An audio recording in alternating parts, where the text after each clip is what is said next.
So, how do you tell the difference between a spiritual message that's true and one that's false? In a world just jam-packed with competing ideas, the biblical book of 1 John chapter 4 actually proposes a very specific test. Okay, let's dive into this sermon's take on how you apply that spiritual litmus test. And this quote right here, this gets to the absolute heart of the problem. According to the source, the most dangerous kind of deception isn't some huge, obvious lie. No, it's a message that sounds almost perfect, maybe 99% true, but it has that tiny little 1% of error, just a seed of doubt, designed to get in there and create confusion. So, that brings us to our first big question. Why do we even need a test like this in the first place? Well, the sermon argues it's because the world of ideas, it isn't some neutral playground. The whole premise here is that we're living in a constant state of what it calls spiritual warfare. And that means false teachings aren't just innocent mistakes, They're seen as strategic moves in an ongoing conflict. So every teaching, every new idea, it has to be examined really, really carefully. Here's one of the first clues the sermon points to. You have to look at the fruits of a teaching. What's the end result? Does it build people up? Does it encourage them, make them stronger? Or does it subtly, maybe even secretly, break people down? That outcome is presented as a huge red flag.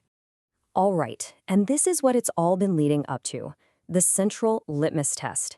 This is the absolute core standard the sermon gives for telling the difference between a spirit that's from God and one that isn't. So, let's just put the question right out there. If you can't trust your gut feelings, and you can't just trust how charismatic a speaker is, what's the one single, fundamental test you're supposed to use? And here it is. The source grounds its entire argument in this one verse. The absolute, non-negotiable test is whether a teaching or a spirit confesses that Jesus Christ has come in the flesh. But, and this is the crucial part, what that confession really means is everything.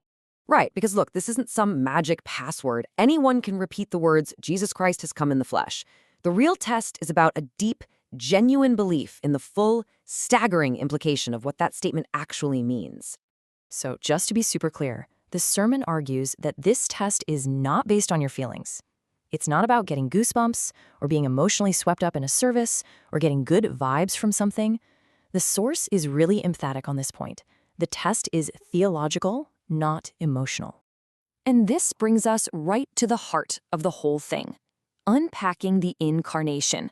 What does it actually truly mean to confess that Jesus Christ has come in the flesh?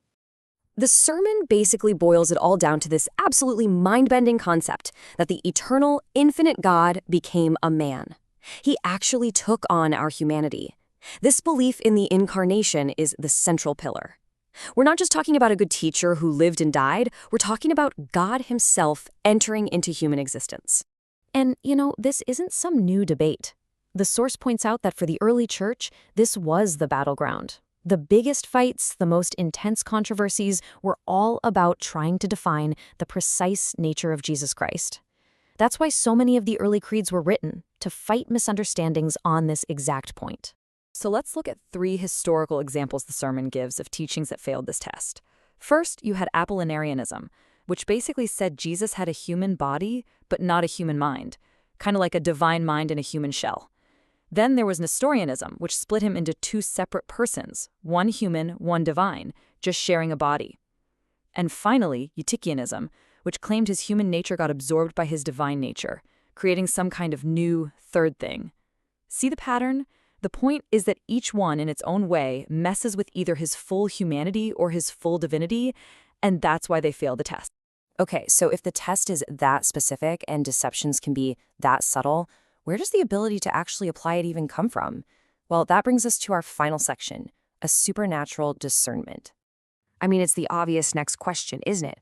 If our own intellect and our own emotions can be fooled, how in the world does anyone reliably see the truth and overcome deception?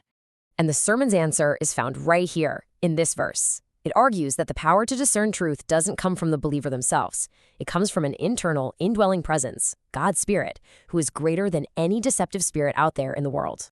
So get this.